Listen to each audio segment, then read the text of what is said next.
Okay, very good morning guys, welcome back in a new video. और video को start करने से पहले एक छोटा सा डिस्क्लेमर कि this is just educational video, nothing here on this video is a financial advice, right. Okay, सबसे पहले स्टार्ट करते हैं वीडियो के। हम कंप्लीट अपने जो एरियाज़ हैं उसको ओपन कर लेते हैं, न्यूज़ साइट्स। और आज क्योंकि मंडे है, सो हमारे पास आज कुछ मेजर न्यूज़ हमें मिलने वाली हैं। एंड उस न्यूज़ को देखने से पहले पहले सबसे पहले एक ओवरऑल एक आइडिया लगा लेते हैं कि जो ईच एंड एवरीथिंग है मार्केट के अंदर, उसकी बेस पे हमारे पास आज क्या किस किस्म की पॉसिबिलिटीज़ बन सकती हैं। सो कुछ जो न्यूज़ हमारे पास ऑलरेडी आ चुकी हुई हैं, जो कि मॉर्निंग में 6:30 AM, अभी 7:50 हो रहे हैं। सो ज़्यादातर जो न्यूज़ हैं वो हमारे पास पॉजिटिव ही हैं। करंट अकाउंट की इतनी ज़रूरत नहीं है। CPI एंड PPI जो है वो दोनों के दोनों पॉजिटिव हैं। अच्छा, अगर न्यूज़ को इस पे आपने रीड करना हो तो इसको रीड करने के लिए बहुत ही एक सिंपल सी CPI consumer price index actual greater than forecast is good for currency, right. जब भी मतलब कि अगर ये न्यूज़ ग्रीन में आ रही है तो आप समझ लो कि डॉलर के लिए अच्छा है, और अगर रेड में आ रही है तो डॉलर के लिए बुरा है। ये एक सिंपल सा तरीका होता है। तो इसको मैं क्लोज़ करके देन हम मूव करते हैं। अभी की जितनी भी न्यूज़ हैं वो सारी की सारी डॉलर के लिए अच्छी हैं। और अगर हम डॉलर का जो गैप है, जो चार्ट है, उसको देखें DXY को, तो वो इतना भी पॉजिटिव हुआ नहीं है, लेकिन उसने एक काफ़ी अच्छा मार्केट के अंदर एक गैप दिया है। मतलब ओपन होते सारी मार्केट के अंदर एक बहुत बड़ा सा गैप आया है।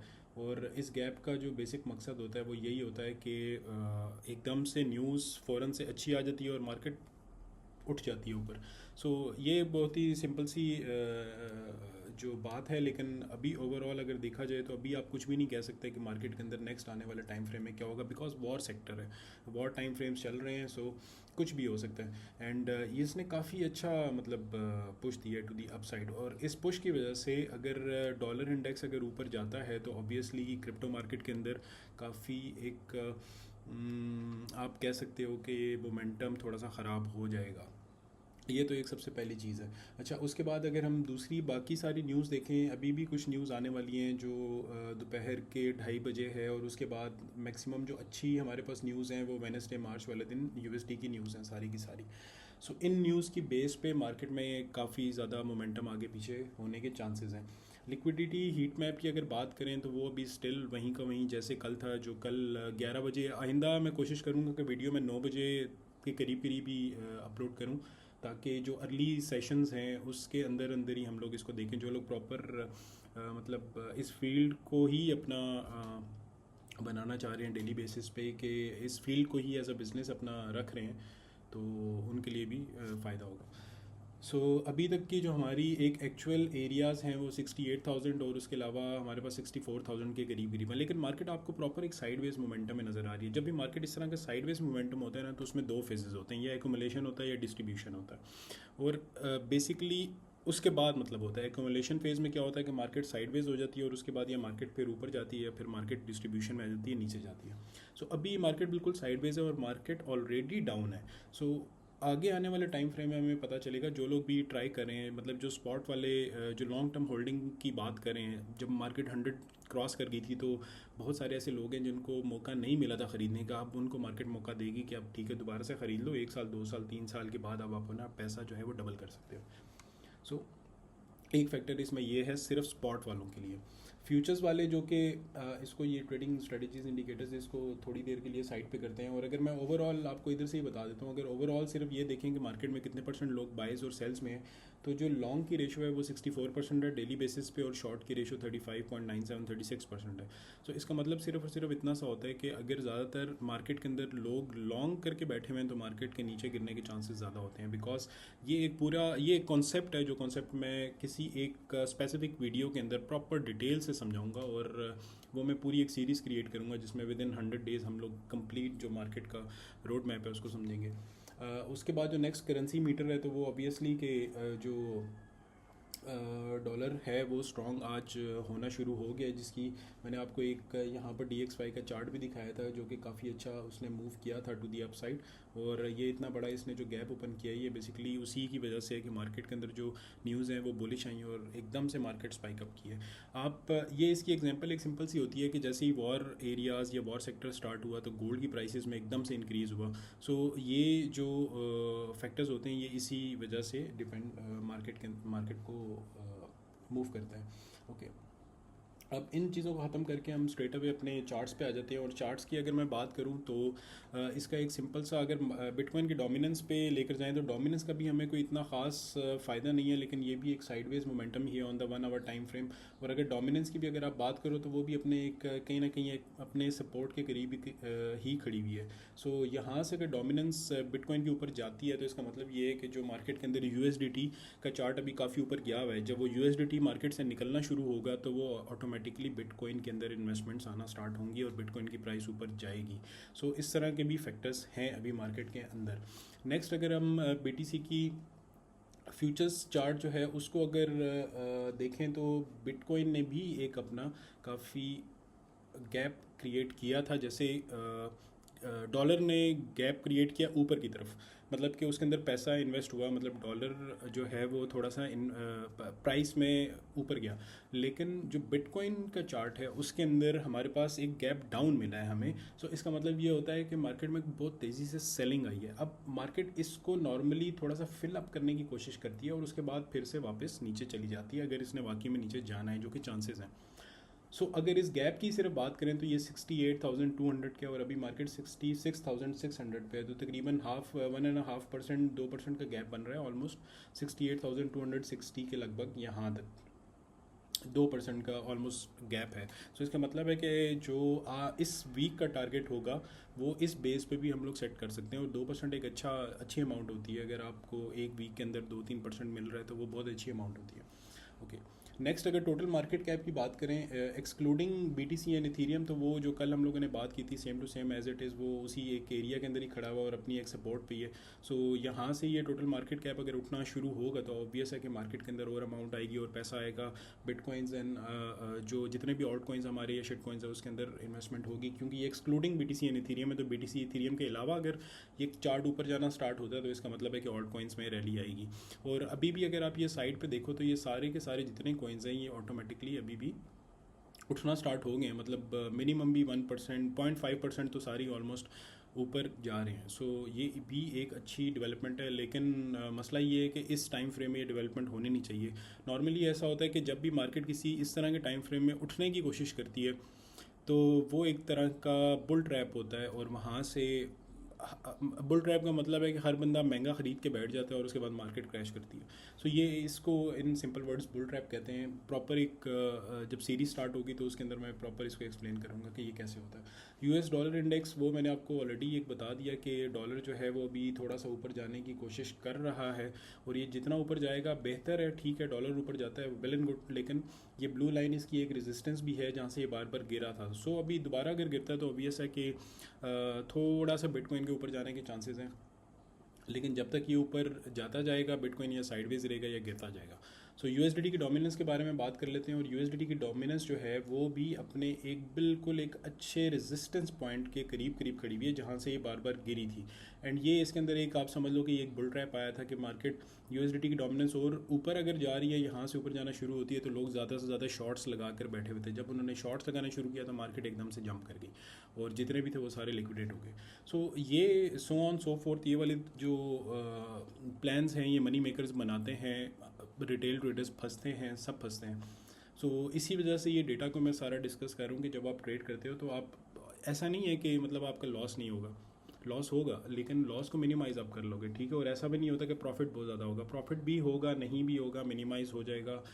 बट लॉसेस को मिनिमाइज़ अगर आप कर लोगे 1-2 साल के लिए तो ऑटोमेटिकली आप प्रॉफिट में हो। सो ये एक बड़ा एक सिंपल सा स्ट्रक्चर होता है।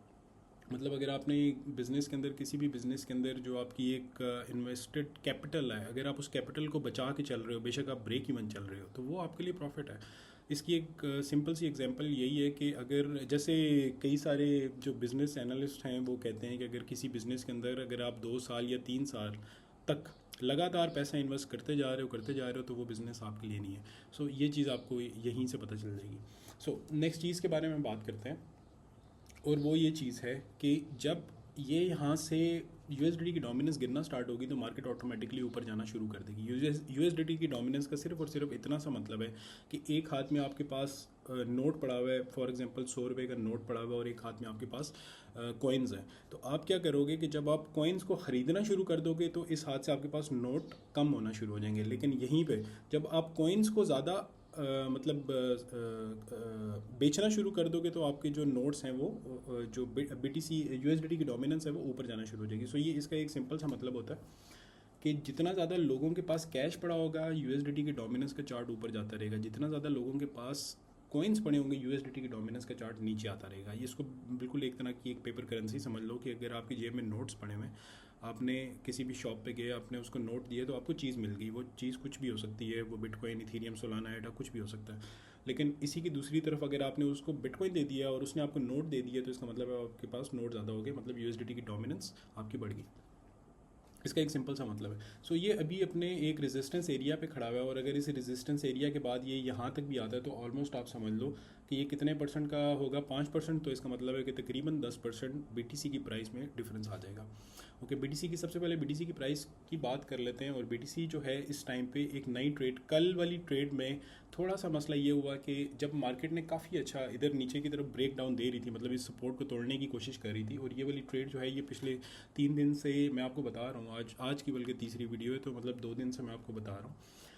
सो हुआ कुछ ऐसा कि जब मार्केट इस एरिया को नीचे तोड़ने की कोशिश कर रही थी तो मैंने उसको ब्रेक इवन कर दिया, मतलब ब्रेक इवन नहीं, सॉरी, उसका जो ट्रेलिंग एसएल है वो थोड़ा सा नीचे कर दिया। पहले जो ट्रेलिंग एसएल था वो यहाँ पर पड़ा हुआ था, जब मार्केट इस एरिया में पहुंची तो मैंने ट्रेलिंग एसएल इसके कहीं हाफ कर दिया।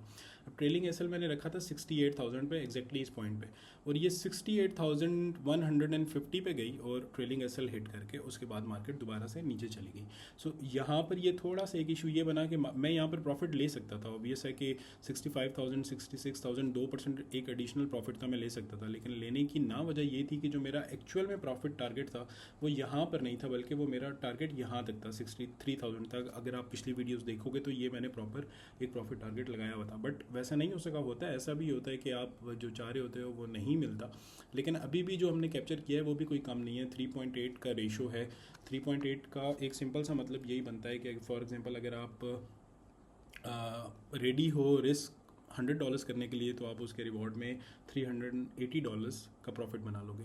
सो 3.8 रेशो का ये मतलब होता है। अब ये नेक्स्ट ट्रेड है और ये आज की ट्रेड है, और इसको मैं आइंदा से कोशिश ये करूँगा कि मैं अपनी एक कोई कम्युनिटी वगैरह बनाता हूँ, फ्री कम्युनिटी होगी फॉर ऑल। सिर्फ और सिर्फ वो होगा, वो किसी की भी तरह का फाइनेंशियल एडवाइस नहीं होगी, सिर्फ एक educational kind of a thing होगा कि शेयर करूँगा, आप देखो, आप अगर आपको लगता है कि हाँ ठीक है तो आप ट्रेड कर लो, नहीं लगता तो मत करो, ठीक है। अभी यहाँ से जो ट्रेड करने का सबसे बड़ी वजह है उसकी एक सिंपल सी एक लर्निंग बता देता हूँ। और ये लर्निंग 100% मतलब कि मार्केट स्ट्रक्चर के थोड़ा सा अगेंस्ट भी है, और अगेंस्ट सिर्फ और सिर्फ मैंने यहाँ पर ट्रेड, क्योंकि गिरती हुई, कहते हैं ना ट्रेंड इज़ योर फ्रेंड, के गिरती हुई मार्केट के अंदर लॉन्ग नहीं करो और उठती हुई मार्केट के अंदर शॉर्ट नहीं करो। सो इसकी जो वजह है वो वजह सिर्फ ये है कि मार्केट के अंदर अभी यहाँ पर 2 सपोर्ट बनी हुई है, राइट। एक सपोर्ट जो हमारे पास बनी हुई है वो इस जगह पे ये एक सपोर्ट बनी हुई है, और दूसरी सपोर्ट हमारे पास यहाँ पर बनी है जहाँ से मार्केट बार बार ऊपर की तरफ जा रही थी। नेक्स्ट चीज़ अगर आप बात करो तो मार्केट के पास जो रेजिस्टेंस है वो ये 3 एरियाज़ में है, पहला, दूसरा और ये तीसरी बार उसने जब ये रेजिस्टेंस के करीब पहुंची अपनी, जो एक्चुअल में उसकी सपोर्ट बन गई थी, because support becomes the resistance and resistance becomes the support, तो वो उसको तोड़ गई, ठीक है। तो वो उसको तोड़ के स्ट्रेट अवे नीचे चली गई। यहाँ पर उसने उसको तोड़ने की कोशिश की बट नहीं टूटा, वो दोबारा वापस आ गया। लेकिन इस बार उसने अपनी जो सपोर्ट थी वो स्ट्रेट अवे तोड़ी और उसके बाद नीचे आ गई। अब मार्केट के पास 2 ऑप्शन हैं। पहली ऑप्शन क्या है कि या तो मार्केट इस पूरे के पूरे एरिया से, ठीक है, जो as a support and resistance काम करे, या तो वो इस पूरे के पूरे एरिया से दोबारा इधर से उठ जाए, या मार्केट का नेक्स्ट ऑप्शन है कि वो कहीं ना कहीं यहाँ से आके उठ जाए, क्योंकि सपोर्ट एंड रेजिस्टेंस जो होता है ना, demand and supply is the king. Overall जो ट्रेड्स होती हैं, जैसे बड़े किसी भी आप ट्रेड फंड में चले जाओ, हेज फंड में चले जाओ, वहाँ पर जो लोग ट्रेड्स करते हैं, क्योंकि मेरा अपना एक्सपीरियंस रहा है with the company in Dubai, तो वहाँ पर वो लोग इस तरह से काम करते हैं कि अभी भी कर रहे हैं, बल्कि काम नहीं करते, अभी भी कर रहे हैं, लेकिन वो लोग इस तरह से काम करते हैं कि उनके पास एक एरिया होता है जहाँ से उन लोगों ने पिक करना होता है, what ever the market condition, what ever जो भी है। लेकिन वो लोग सिर्फ और सिर्फ ये सोचते हैं कि अच्छा ये एरिया है, आपने यहाँ से बस बाय करना है और फिर उसके बाद होल्ड करना है, डेट्स इट। वो ये नहीं सोचते कि यार मैं वहाँ से बाई करूँगा, वो इतना नीचे चला जाएगा तो मैं क्या करूँगा, तो फिर ये होगा, तो फिर वो इस तरह के मतलब बड़ा एक सिंपल सा स्ट्रेट अवे कॉन्सेप्ट होता है। सो अभी का जो ये कॉन्सेप्ट है वो भी सेम उसी चीज़ पे डिपेंड करता है कि अभी मुझे स्ट्रेट अवे नज़र आ रहा है कि यार यहाँ से market bar bar in different area से गिर रही है, राइट, और उठ भी रही है। सो यहाँ से क्या हो सकता है, यहाँ से मार्केट उठ भी सकती है। अब मैं इधर क्या कर सकता हूँ, अब मुझे मतलब अगर अपनी पोजीशन को बचाना है तो मैं क्या करूँगा, मैं पहला काम तो मैं ये कर सकता हूँ कि या तो मार्केट यहाँ से स्ट्रेट अवे ऊपर निकल जाए, राइट। सबसे पहले ये जो थोड़ा सा हमने कुछ ज़्यादा ही ड्राइंग्स बना दिए उसको ख़त्म करते हैं और उसके बाद ये बात करते हैं। होप कि आप वो जो पॉइंट है वो समझ गए होंगे। अब पहला मेरे पास ऑप्शन क्या है कि अगर मैंने स्ट्रेट को करना है, बचाना है, ठीक है, या अपना लॉस होने से बचाना है, तो मैं क्या करूँगा कि मैं मार्केट में जैसे ही ये थोड़ा सा ऊपर निकलने की कोशिश करता है ना, तो मैं अपना एसएल है उसको ब्रेक इवन कर दूंगा, बिल्कुल इसको यहाँ पर ले आऊँगा, जो कि अभी एग्जैक्टली 65,000 पे है, राइट। ये 2% का एसएल बनता है और तकरीबन 4% 1:2 का टीपीएसएल है। सो अगर तो ये एरिया फेल होकर दोबारा से मार्केट गिरना शुरू कर देती है तो ऑब्वियस है कि मेरा एसएल हिट होगा, ठीक है। वो 2% मैं रेडी हूँ देने के लिए, क्योंकि यहाँ से मैं ऑलरेडी 4% बना चुका हूँ, 6% बना चुका हूँ बल्कि। सो ये 2% मुझे दोबारा से मार्केट को वापस देने के लिए कोई फ़र्क नहीं है। और जो मेरी ट्रेड अमाउंट है वो भी सेम है। अगर फॉर एग्जांपल मैं अगर 1000 से ट्रेड कर रहा हूँ तो मेरे हर ट्रेड के अंदर 1000 ही लगेगा। मैं ऐसा नहीं करूँगा कि मैं देखूँगा कि यार मुझे बहुत अच्छा एक एरिया मिल गया जहाँ से मैं ट्रेड कर सकता हूँ और मैं पूरा वॉलेट उसमें डाल दूँगा, ऐसा नहीं होता, ठीक है। आपकी जो ट्रेड अमाउंट है वो बिल्कुल फिक्स होनी चाहिए। जब वो फिक्स होगी तो आप बार बार उसी सेम ट्रेड अमाउंट से काम कर सकते हो। लाइक फॉर एग्जांपल आपके पास 1000 पड़े हुए हैं और आप $100 से ट्रेड कर रहे हो, राइट। उस 100 पे आपने 4-5% के भी अगर ऐसे ले लिया तो वो $5 बनते हैं। अब कई बार अगर आप 3-4 दफ़ा या बेशक 10 दफ़ा भी स्ट्रेट अवे ऐसे लेते रहोगे ना, तो फिर भी आप $100 से ट्रेड कर सकते हो। और आपके अगर रिस्क टू रिवॉर्ड 1:2 या 1:3 या 1:4 तक भी जाता है तो आप इमेजिन करोगे सिर्फ 2 या 3 ट्रेड्स आपकी प्रॉफिट में जाती हैं, आपका पूरे का पूरा जो लॉस है वो रिकवर हो जाएगा। लेकिन इसी की दूसरी तरफ अगर आपके पास टोटल पड़ा हुआ ही 1000 है और उसी 1000 से आप ट्रेड कर रहे हो, तो इसका मतलब है कि अगर एक दफ़ा भी कोई बड़ा लॉस हुआ तो उसके बाद आपके पास अमाउंट जो होगी कैपिटल वो थोड़ा हो जाएगा। फिर आप बेशक वो पूरा पूरा कैपिटल भी यूज़ करते रहो तो आप उस अमाउंट को इतनी जल्दी कैप्चर गेन नहीं कर पाओगे वापस। तो इसको एक तरह का रिस्क मैनेजमेंट और जो अमाउंट मैनेजमेंट है वो कहते हैं। तो इसके बारे में भी एक स्पेसिफिक मैं अलग से वीडियो बनाऊँगा। अभी बिल्कुल मॉर्निंग का टाइम है तो mind is not that much working. Okay, ये बड़ी एक सिंपल सी जो थी ट्रेड की आप कह लो एनालिसिस थे। और इस एनालिसिस की बेस पे अब 2 ऑप्शंस हो सकती हैं। पहला ये कि यहाँ से ऊपर जाए, मुझे प्रॉफिट दे जाए, ठीक है, वेल एंड गुड। नहीं देता तो क्या करेगा, अगर मार्केट इस एरिया को दोबारा से तोड़ के कोई एक अच्छी कैंडल डाउन साइड पे बनाती है तो ऑब्वियसली ये पूरे का पूरा एक सेल जोन आ रहा है जिसमें लोअर हाइज लोअर लोज बन रहे हैं। तो मैं क्या करूँगा कि मैं इसी एरिया पे कहीं ना कहीं अपना 1% 8% पे मैं अपना जो स्टॉप लॉस है उसको मैं हिट करूँगा और बस मैं कहूँगा ठीक है, कॉल इट अ डे। और उसके बाद नेगेटिव जो रिवर्स साइड की ऑप्शन है उसको मैं देखने की कोशिश करूँगा कि अगर मार्केट फॉर एग्जांपल यहाँ से ऊपर जाती है, फेल होती है, नीचे आती है, फिर इसी को दोबारा से एज अ रेजिस्टेंस बना के फिर से नीचे जाने की कोशिश करती है और मुझे कोई एक अच्छी बेरिश एक साइन मिल जाता है तो मैं इसको फिर डाउनवर्ड साइड की ट्रेड लगाऊंगा। और जो हमारा एक्चुअल में जो प्रॉफिट टारगेट यहाँ तक था 63,000 के करीब मैं उसी को दोबारा से टारगेट करने की कोशिश करूँगा। ये एक सिंपल सा है। अच्छा, सेम चीज़ यही सोलाना पे भी हुई थी, जिसमें सोलाना पे मैं आपको भी बताता हूँ कि ये तो खैर अभी सोलाना की एक नई ट्रेड मैंने एक्टिव की थी जब मेरा ये जो ट्रेलिंग एसएल था वो हिट हुआ था। लेकिन अभी भी मैं ये सोच रहा था कि मतलब अगर इतने अच्छे बेरिश एरिया के बाद यहाँ से ये ट्रेड एक्टिव हुआ है और इतने बेरिश एरिया के बाद 2-3 कैंडल्स अगर इतना नीचे तक चली गई और उसके बाद खैर और भी नीचे गया, बट टीपी एरिया हिट नहीं हुआ, उससे वो थोड़ा सा ऊपर ही रह गया था। मतलब ऑलमोस्ट अराउंड 1.74% या $2 का फ़र्क था सोलाना की प्राइस के अंदर। सो अभी तक वहाँ पर नहीं है और ब्रेक इवन पे ऑलमोस्ट ये प्राइस चल रही है। बीटीसी भी अगर ऊपर वाकई में निकलता है तो ऑब्वियस है कि ये भी एसएल हिट कर जाएगा और इसका एसएल जो है वो तकरीबन यहाँ पर पड़ा हुआ है, उससे नीचे 84.5 पे एग्जैक्टली 84.5 बनता है। मतलब ये 1.5% पे मैंने इसको किया हुआ है। अगर हिट होता है ठीक है, हिट हो जाएगा क्योंकि ऑलरेडी हमें सोलाना ने 5.5 दिया हुआ है तो उसमें से हम 1.5 रिवर्स वापस कर देंगे मार्केट को और $4 जो है वो हमारा वैसे ही जो प्रॉफिट है वो बन जाएगा। सो ये आज की गाइज एक बड़ी एक सिंपल सी कंप्लीट एक ट्रेडिंग एनालिसिस वीडियो थी और ऑलरेडी 19 मिनट की वीडियो बन चुकी है। मुझे नहीं समझ आता कि मैं बहुत ही क्विकली उसको बता रहा होता हूँ लेकिन फिर भी वीडियोस इतनी बड़ी बड़ी कैसे बन रही हैं। सो ये एक पूरे का पूरा सेक्टर है। US30 की अगर बात करें तो वो भी अच्छा खासा एक डाउनवर्ड ट्रेंड पे है। जब तक स्टेट्स की पूरी मार्केट अगर ग्रो नहीं करेगी तो ऑब्वियस है कि और बाकी सारी भी जो मार्केट्स हैं वो ऊपर नहीं जाएंगी, क्योंकि सबसे पहले अगर पैसा इन्वेस्ट होता है तो वो स्टॉक में होगा और स्टॉक के बाद फिर कहीं क्रिप्टो वगैरह इधर उधर आएगा। सो ऑब्वियस है कि ये भी मार्केट बहुत ज़्यादा गिरने की कोशिश में लगी हुई है, और अगर आप इसको देखो तो इसने काफ़ी लंबा अपना एक जो अपवर्ड चैनल था उसको तोड़ा और उसके बाद नीचे आ रही है। अब इसका जो नेक्स्ट एक पूरे का पूरा सपोर्ट एरिया क्या बनता है वो मे बी यहाँ तक बन जाए। अगर 40,000 के करीब करीब भी ये आती है तो इसका मतलब है कि ये 15-20% इन स्टॉक्स अपनी वैल्यू, अगर यूएस मार्केट अपनी स्टॉक्स के अंदर 15 to 20% अगर लूज़ करेगा तो वो आप खुद देख लो कि वो कितना बड़ा एक क्रैश, ग्लोबल क्रैश होगा मार्केट में। एंड सेकेंडली बहुत सारे गल्फ स्टेट्स हैं, उन्होंने भी ये बात बोली है कि अगर यूएस, क्योंकि अभी वॉर सिचुएशन है और ऑब्वियस है कि न्यूज़ को भी देखना पड़ता है। सो गल्फ स्टेट्स ने ये बात बोली है कि अगर आप अपना हमें गल्फ को प्रोटेक्ट नहीं कर सकते तो जितनी भी हमारी इन्वेस्टमेंट है वो हम यूएस से निकाल लेंगे। और अगर ये वाकई में ऐसा होता है तो फिर तो आपको मार्केट कहीं ना कहीं यहाँ पर नहीं बल्कि किसी इस एरिया के अंदर नज़र आएगी 20-30,000, क्योंकि जितना पैसा है मैक्सिमम गल्फ का ही है कंपनीज़ के अंदर इन्वेस्टेड। जैसे इनवीडिया हो गया, टेस्ला हो गया, बहुत बड़ी बड़ी कंपनीज़ के अंदर गल्फ का पैसा है। सो ये आपको बहुत जल्दी क्रैश करता हुआ नज़र आएगा अगर यूएस ने कोई भी इस तरह का एक्शन लिया कि वो इज़राइल को ज़्यादा सेव करेगा और गल्फ़ को छोड़ देगा। सो गल्फ़ के पास एक यही ऑप्शन थी कि यूएस को इस तरह से धमका सकता है। बहरहाल मिलते हैं गाइस एक नेक्स्ट वीडियो में। आज के ये कंप्लीट एक एनालिसिस ने, अर्ली मॉर्निंग की वीडियो है, 9 बजे के करीब ये वीडियो पोस्ट हो जाया करेगी इंशाल्लाह डेली बेसिस पे। और आज के जस्ट यही एनालिसिस हैं, आप देखो। अगर तो बिटकॉइन की भी मैंने आपको दोनों ट्रेड्स की ऑप्शन एक दे दी, अगर तो ये यहाँ से ऊपर निकलने की कोशिश करेगा तो ऑब्वियस है कि जो सोलाना का हमारा एसएल है वो तो हिट होगा और निकल रहा है ऊपर, ठीक है। तो सोलाना का एसएल ऑलमोस्ट हिट हो गया होगा, नहीं हुआ अभी, ठीक है। तो एंड वन वे और अनदर अगर सोलाना का एसएल हिट होता है तो बीटीसी उतना प्रॉफिट दे जाएगा। सो बीटीसी ज़्यादा ही प्रॉफिट बल्कि देकर जाएगा। तो ये आज की एक बड़ी एक सिंपल सी वीडियो है, आप इन दोनों चीज़ों को देख सकते हो। अगर तो ये मार्केट हिट कर जाता है तो यहाँ से मार्केट दोबारा भी गिर सकती है।